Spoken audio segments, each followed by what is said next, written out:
When I first got the offer to work at Polaris Station, I couldn't believe my luck.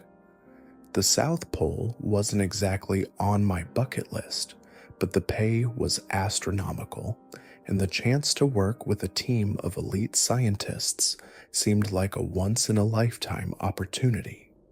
I was a systems technician, which meant my job was to keep the base running: power grids, data feeds, environmental controls, everything that made life in one of the harshest places on Earth survivable. The flight down was long and uneventful. By the time the military transport touched down on the icy runway, my nerves were already frayed. The stark yet featureless white stretched endlessly in every direction, broken only by the silhouette of Polaris Station, a cluster of low, modular buildings elevated on stilts to keep the snowdrifts from burying them. I was greeted by a stern-faced man named Dr. Armitage, the base commander. He had the kind of expression that suggested he hadn't smiled in decades. "Welcome to Polaris," he said, shaking my hand with an iron grip. "Read the rules yet?" "Yeah," I lied. His eyes narrowed. "We'll go over them again during orientation. You'll want to follow them. This place isn't like anywhere else."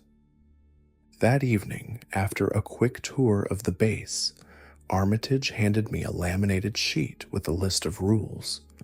I assumed they were just standard operating procedures, stuff about safety and environmental hazards. But as I read through them, a chill settled over me, one that had nothing to do with the freezing temperatures outside. Never go outside alone after dark. Even if it's urgent, wait for backup. If you hear tapping on the walls at night, report it immediately to the communications officer. Do not investigate. If a team member claims to see something unusual outside, do not dismiss them. Every morning, count the staff. If there's an extra person, alert Dr. Armitage. Do not disturb the ice beyond the marked boundaries. If you find an unfamiliar object inside the station, do not touch it. Secure the room and alert security. Under no circumstances should you attempt to communicate with anything you see through the windows at night. Seems a little paranoid, I said, handing the sheet back to Armitage. He didn't smile. You'll understand soon enough. The first week was uneventful. My shifts were long and monotonous, mostly spent monitoring systems and patching up old wiring. The other staff were friendly enough, though a bit reserved. There were 12 of us in total: scientists, engineers, medical staff, and security. Everyone seemed to have their own way of coping with the isolation. Some buried themselves in work, others played cards or watched old movies in the common room. A few just sat by the windows, staring out at the endless white. The only thing that really bothered me was the silence. Out here, the wind howled constantly, a low, mournful sound that seemed to seep into your bones. Inside the station, though, it was eerily quiet, too quiet. The first truly strange thing happened on my 8th night. I was working a late shift in the control room when I heard it, a faint tapping sound coming from somewhere outside.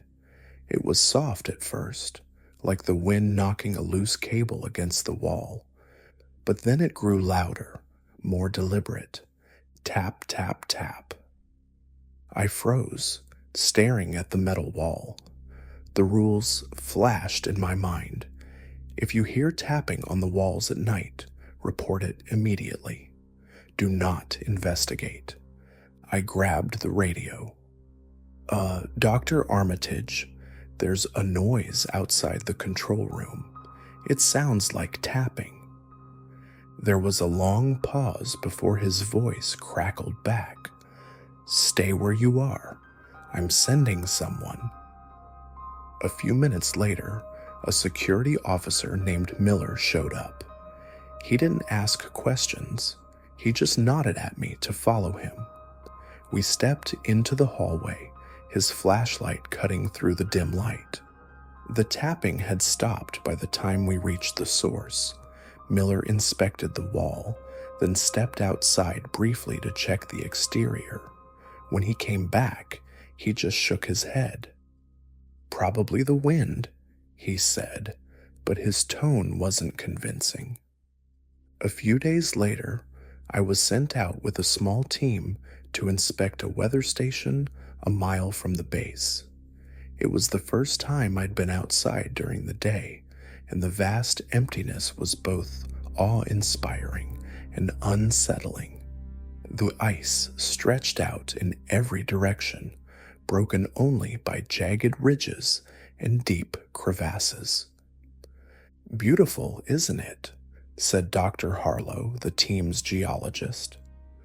Sure, I replied, though the beauty felt sterile, lifeless. As we reached the weather station, something caught my eye, a dark shape in the distance, half buried in the snow. It looked like a piece of machinery, though it was hard to tell from this distance. What's that? I asked, pointing. Harlow squinted. Probably debris from an old expedition. Leave it. The rules are clear. Don't disturb the ice. Something about the way he said it made my skin crawl. That night, I couldn't sleep. My mind kept wandering back to the dark shape I'd seen in the ice. Why were they so adamant about not disturbing it? What was out there? Eventually, I got up and wandered into the common room. Harlow was there, sitting by the window with a cup of coffee. His eyes were fixed on something outside. Can't sleep either, I asked. He didn't respond. I followed his gaze and felt my stomach drop. There was something moving out there, a shadowy figure just at the edge of the floodlights. It didn't move like a person. It was too smooth, too deliberate. As I watched, it stopped and turned toward the station, as if it could see us. I stepped back, my heart racing. What the hell is that? Harlow didn't answer. He just stood up, drew the blinds, and muttered, "Go back to bed." The next morning, Harlow pulled me aside during breakfast. The others were chatting, laughing about some card game from the night before, but he looked serious. "You didn't tell anyone about what you saw last night, did you?" he asked, his voice low. "No," I replied, a little too quickly. He nodded, his expression hard to read. "Good. Forget about it." Forget about it? Harlow, what the hell was that thing out there? It didn't move like... Stop. His tone was sharp, almost panicked. He glanced around to make sure no one was listening. The rules exist for a reason. Don't ask questions, and don't go looking for answers. Trust me on this. I wanted to press him further, but the look in his eyes stopped me. He was scared. And if someone like Harlow, who'd been stationed here for years, was scared, maybe I should be too.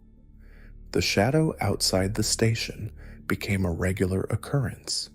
Every few nights, I'd catch glimpses of it at the edge of the floodlights. It never came closer, never made any sound. It just watched. Or at least, that's what it felt like.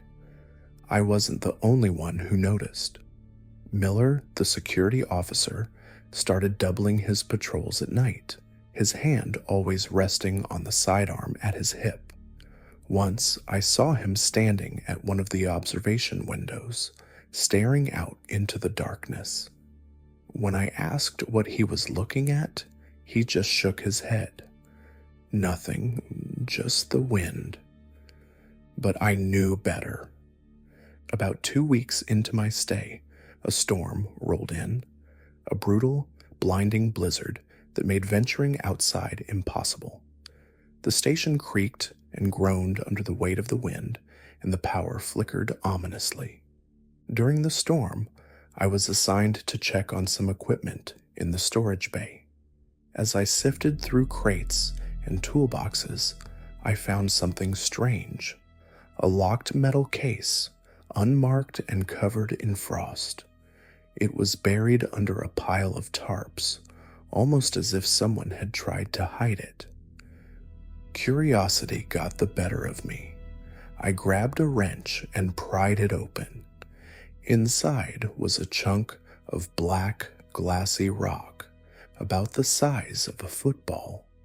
It shimmered faintly in the dim light, and as I leaned closer, I swore I could see tiny shapes moving within it, like shadows swimming beneath its surface. "What are you doing?" Armitage's voice made me jump. I turned to see him standing in the doorway, his face a mask of fury. I was just... Get out. Now. But... now. He slammed the case shut and hauled it away, leaving me standing there, heart pounding. Whatever that rock was, it wasn't just some geological sample, and judging by Armitage's reaction, it was dangerous. The storm lasted 3 days. On the 4th morning, the winds finally subsided, and the team began assessing the damage. One of the weather stations had gone offline during the blizzard, and Miller, Harlow, and I were sent to investigate. The trek was brutal. Even with the storm over, the cold bit through our heavy gear, and the snow was waist deep in places. When we finally reached the weather station, we found it half buried in snow, its antenna snapped clean off. While Miller and Harlow worked on repairs, I wandered a little further, drawn by a strange glint in the ice. About 50 yards from the station, I found a deep crevasse, its edges jagged and irregular. At the bottom, something metallic gleamed. "Hey," I called to the others, "there's something down here." Miller joined me, peering into the crevasse. "Looks like wreckage," he said, "maybe from an old expedition." "It's too deep to be natural," I said, "and look at the edges. It's like the ice collapsed into a hollow space." Harlow arrived, his face pale. "Leave it," he said. "We're not equipped to deal with this." "But..." "Leave it," he repeated, his voice hard. Reluctantly, we headed back to the station, but I couldn't shake the feeling that there was something down there, something that didn't belong. That night, I couldn't sleep. My mind kept returning to the crevasse and the shimmering black rock in the storage bay. I needed answers. I waited until the station was quiet, then grabbed a flashlight and made my way to the storage bay. The case was gone, of course, but I noticed a trail of boot prints leading to a locked door labeled Sub-Level 2, Restricted Access. I didn't even know the station had a Sub-Level 2. The door was secured with a keypad, but luck was on my side. Someone had forgotten to reset it after their last visit. The code worked, and the door slid open with a hiss. Beyond it was a narrow staircase leading down into the darkness. Sublevel 2 was unlike anything I'd seen above ground. The walls were lined with high-tech equipment, glowing monitors, and rows of glass containers filled with strange, unidentifiable objects. It was a lab, one clearly designed for research far beyond weather patterns and geological surveys. At the center of the room was a containment unit, its glass walls frosted over. Inside was the black rock I'd found in the storage bay, now suspended in some kind of magnetic field. Armitage and two other scientists were standing around it, their faces tense. "It's growing," one of them said. "The patterns are becoming more defined." "It's reacting to the environment," Armitage replied. "The proximity to the ice, or whatever's beneath it." "What if it breaches containment?" Armitage didn't answer. Instead, he turned to a monitor displaying a live feed of the crevasse we'd found earlier. The camera was focused on the metallic object at the bottom. As I watched, a shadow moved across the screen, something massive and serpentine just out of view. "Shut it down," Armitage said. "We're not ready for this."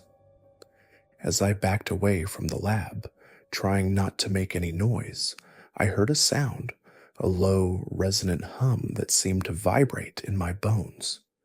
It was coming from deeper within sublevel 2. Against my better judgment, I followed the sound. At the end of the hallway was another room, this one filled with massive tanks of swirling liquid. One of the tanks was empty, its glass cracked from the inside. The floor was slick with a viscous, shimmering substance that pulsed faintly under the light. Then I saw it. A creature, half-formed and glistening like the black rock, slithered across the floor. It moved with an unnatural grace, its shape shifting constantly, part serpent, part insect, part something I couldn't comprehend.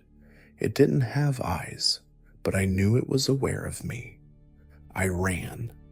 I didn't stop running until I was back in my quarters, heart hammering in my chest. My hands were shaking as I locked the door and sank to the floor, trying to make sense of what I'd just seen. The rules were no longer just a list of arbitrary precautions. They were survival instructions, ones I had already broken. The next morning, I tried to act normal, but it was impossible to ignore the tension in the air. Harlow avoided me. Miller looked like he hadn't slept, and Armitage's usual stern demeanor had been replaced with a barely contained urgency. "Team meeting at 1400, Armitage announced over breakfast. His tone was curt, leaving no room for questions. When we gathered in the briefing room, the mood was grim. Armitage stood at the front, flanked by two men I didn't recognize, military types, judging by their posture and the firearms strapped to their hips. "Effective immediately, all excursions beyond the perimeter are suspended," Armitage said. The storm destabilized an ice shelf, exposing a structure. "A structure?" one of the scientists, Dr. Chen, asked. "What kind of structure?" "That's classified," Armitage replied. "Your job is to stay inside, follow the rules, and maintain station operations." "Wait," I said, unable to stop myself. "You're telling us there's something under the ice?" Armitage's eyes locked on mine. "You don't need to concern yourself with what's beneath the ice, Mr. Carter. What you need to concern yourself with is staying alive." That night, I heard the tapping again. It was louder this time, more insistent, like fingers drumming against the walls. I lay frozen in my bunk, the rule echoing in my mind: do not investigate. But then the tapping changed. It became a rhythmic pattern, almost like Morse code. My curiosity got the better of me. Grabbing my radio, I recorded the sound and played it back. It wasn't perfect, but I managed to decipher a single word: help. The next day, I confronted Harlow. What's really going on here? What's under the ice? He hesitated, then sighed. You're not going to let this go, are you? I shook my head. He led me to a storage closet where he rummaged through a pile of old maps and blueprints. Finally, he pulled out a faded document stamped with the words Project Event Horizon, Level Omega Clearance. What is this? I asked, flipping through the pages. Classified research, Harlow said. Polaris Station isn't just a research base, it's a monitoring outpost. Decades ago, an expedition found something buried deep in the ice, a structure miles wide, older than human civilization. I stared at him. Older than... It's not just old, he interrupted. It's alive, or something close to it. The black rock you saw, it's a piece of the structure. They call it the catalyst. It emits energy, changes the environment, the people near it. And the shadows, they're not shadows. What are they then? They're echoes, projections of something trying to manifest in our world. Harlow and I weren't the only ones growing restless. That night, I overheard Miller arguing with Armitage in the control room. This isn't containment anymore, Miller said. This is escalation. It's under control, Armitage replied. Like hell it is. You saw the feed. Something's moving down there. If we don't... Miller stopped mid-sentence, his eyes flicking to me as I stood frozen in the doorway. Get back to your quarters, Carter, Armitage barked. I couldn't sleep. The tapping had stopped, replaced by a low hum that seemed to vibrate through the station's walls.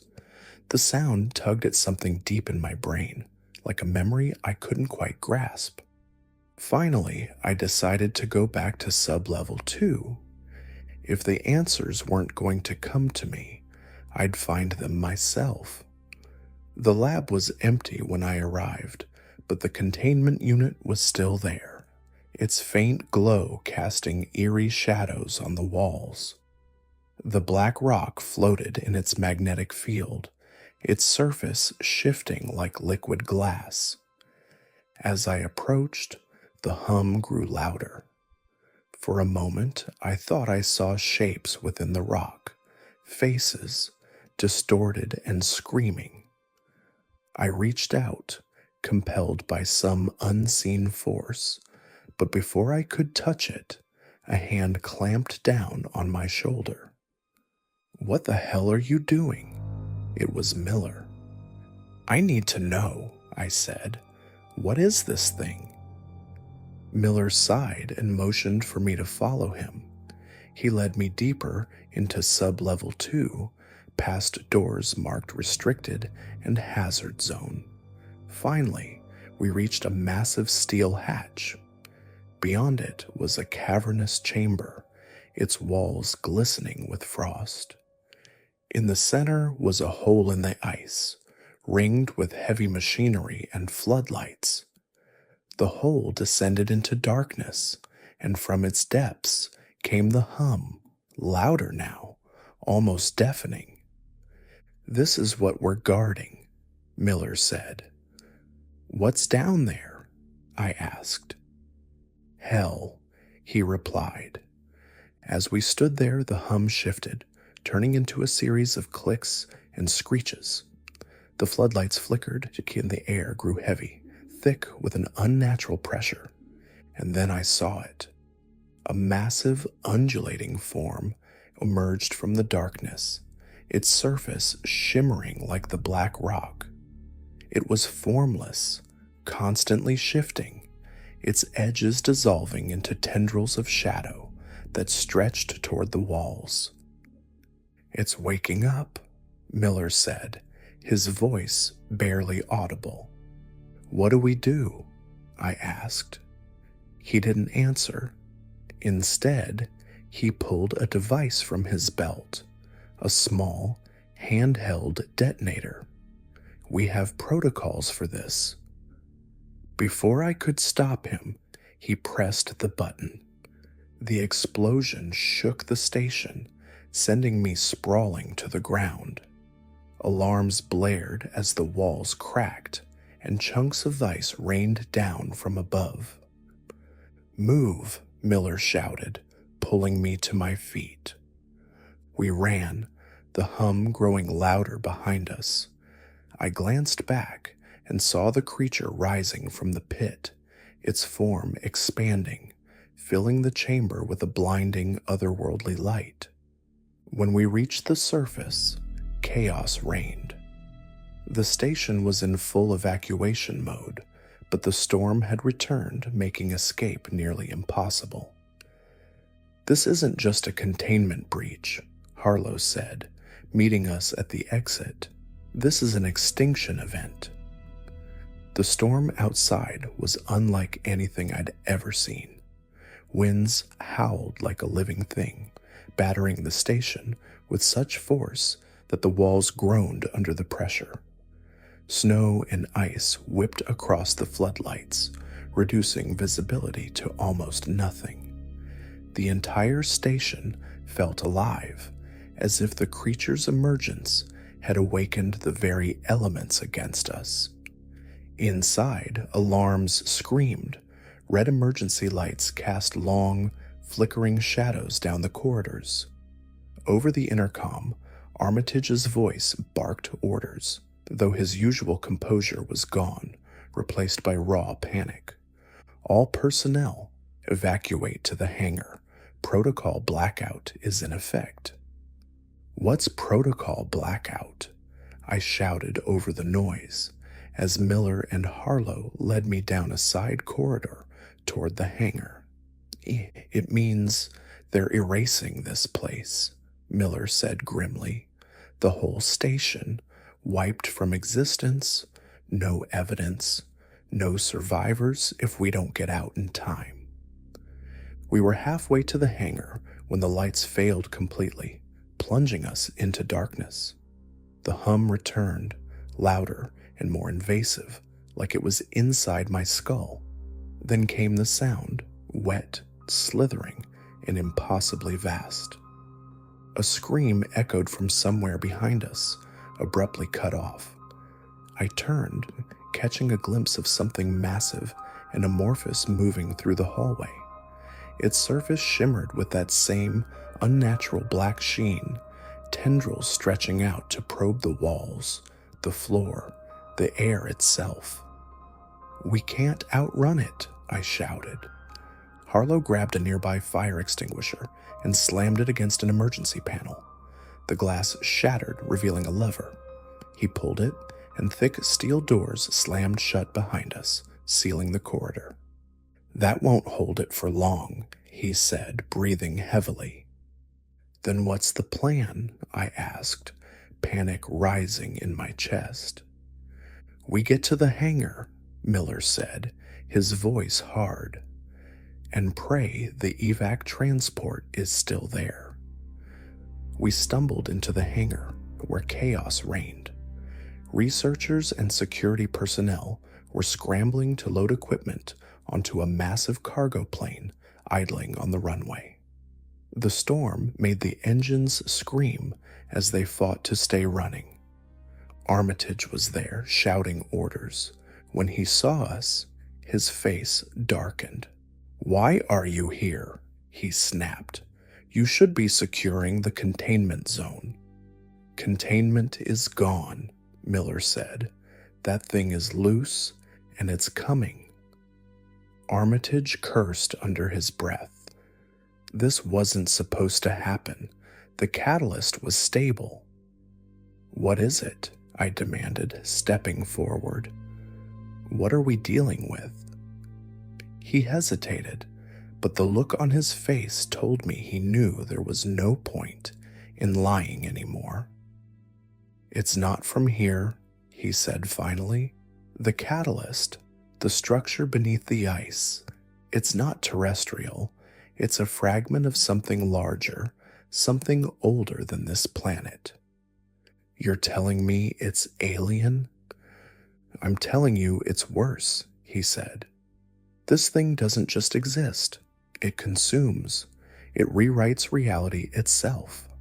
The catalyst is a seed, and we were supposed to study it, to understand how to contain it. But it's been growing, feeding on the energy of the station, the people near it. And now it's awake, Miller said grimly. The plane was almost full, but the storm made loading slow and treacherous. Every few minutes, someone would slip on the icy runway or drop a crate, and the tension was palpable. People were screaming at each other, their fear turning to anger. Then the hum changed. It became a deafening roar, accompanied by a low vibration that made the ground tremble beneath our feet. It's here, Harlow said, his voice barely audible over the noise. The creature emerged from the station, its form now towering and almost impossible to comprehend. It moved like liquid, its edges dissolving and reforming constantly.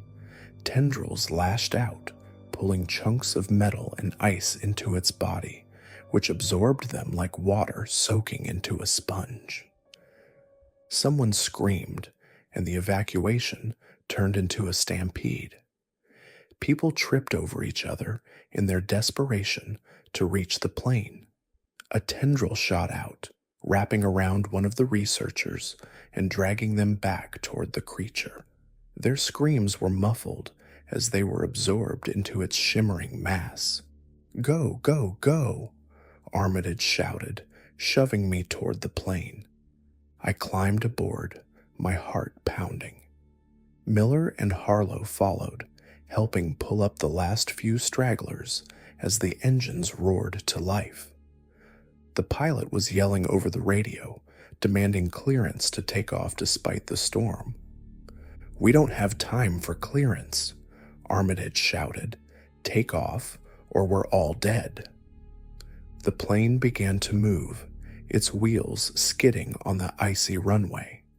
The creature was closing in, its tendrils reaching out toward us. One of them slammed into the side of the plane, rocking it violently. Hold on, the pilot shouted. With a deafening roar, the plane lifted off, barely clearing the edge of the runway. I looked out the window and saw the creature standing in the storm, its form glowing faintly against the darkness. For a moment, it almost seemed to watch us go, as if it knew this wasn't the end. We flew for hours, the storm eventually fading behind us. No one spoke. The hum was gone, but its memory lingered, a phantom echo in my mind. When we landed at a remote airstrip, we were met by a team of men in hazmat suits. They ushered us into a decontamination chamber where we were stripped, scrubbed, and interrogated. What did you see? They asked me. Everything, I said, and nothing that makes sense. Weeks later, I was debriefed by a government official who never gave me his name. He told me Polaris Station no longer existed. Officially, it had been destroyed by an ice shelf collapse. Unofficially, it was erased, wiped off maps, its personnel scattered and silenced. What about the creature? I asked. It's contained, he said. But for how long? He didn't answer. They let me go, but my life was never the same. I couldn't shake the feeling that I was still being watched, that the creature, or whatever force it served, had left a mark on me. Before I left the debriefing facility, I found a slip of paper in my pocket. On it were 3 words, written in shaky handwriting: "Never look back."